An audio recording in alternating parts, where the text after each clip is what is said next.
Short answer is yes, and yes. I'm proud as part of the Education Committee to be part of some of the reform in Arizona to move education into the 21st century. Part of that is what we've done with data collection. Part of it is working on, I worked on the Move On When Ready bill, and that was a bipartisan group across the aisle, Democrats and Republicans, working to bring change that really does meet the needs of our students.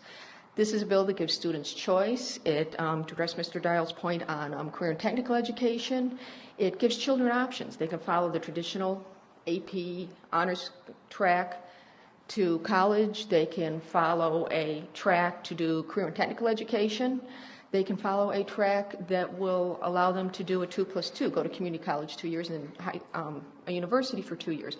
So it gives options to meet the needs of the students and the parents of those students, and the choice then is in their hands. There's a lot of reform that we have been looking at. I have been working, as I said, across the aisle, and I have been studying some of the reforms coming out of Florida. There's some very good reforms there. I don't agree with all of them, but there are things that we need to be looking at. I was the only Democrat last year who went, speaking of bipartisan lunches and things, to the Jeb Bush Excellence for Education workshop in Washington, D.C., and there are Democrats from across the country, and it's really a bipartisan effort to really bring education into the 21st century. The only caution I have that I would give people when we're talking about education reform is to make it work. Our teachers and our schools have to have the resources to make it work. When former Governor Bush spoke to the Joint Education Committees down at the Capitol last year, he was telling us about his reforms, and I asked the question, how did you do this? How did you incentivize teachers? And he, can I finish that thought? I'll do it next time. I'll yield our time. Okay, thank you. I'll be fast. And he told us you can't do it without the resources and putting some money into it. Thank you.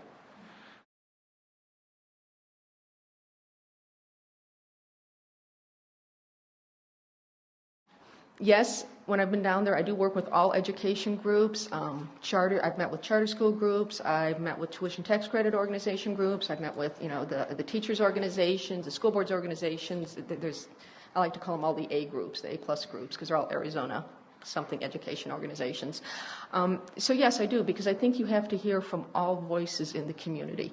One group does not have all the answers. School board members don't have all the answers. Teachers don't have all the answers. Administrators don't have all the answers. Business officials don't have all the answers. So yes, I will listen to all groups. And there's also parent groups that we need to listen to as far as education, because those are their children. They're their most precious asset. They're the most precious thing to those parents, and they really care about what happens to their children. So when there's groups like the Arizona Education Network and those groups, yes, we need to listen to every one of them and come to some consensus on what's good for all of the children in Arizona. And yes, I think I filled out all the forms. I won't guarantee that I might not have missed one here or there, because there were probably hundreds of forms we had to fill out. There is way too many. Way too many. Thank you.